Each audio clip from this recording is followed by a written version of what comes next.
We touched on the fact that time is different than what we really think of. Time is actually a complex entity. That is, it has a real and imaginary part, and that means that there's two dimensions to time. Now, in the space that we live in, with uh, three spatial dimensions, time has units of seconds. So the first thing we have to do is multiply it by the speed of light, meters per second, to convert time into multiplied by the speed of light into meters. Now that we've done that, the next thing we do is rotate it by 90 degrees, which means multiplying it by the square root of minus 1. So the time that we think of gets rotated on us off into this complex realm, and what lives there is the many worlds interpretation of quantum mechanics, why we have free will.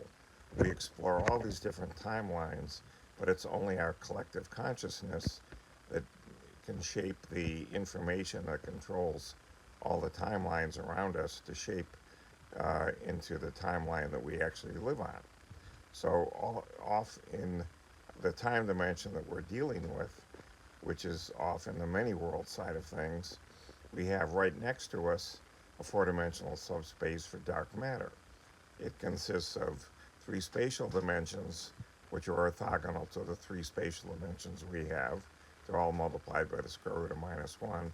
And then we take our time dimension and we multiply that by the square root of minus 1. But our time dimension that we're dealing with is actually the speed of light times time times the square root of minus 1. So we actually end up with minus CT.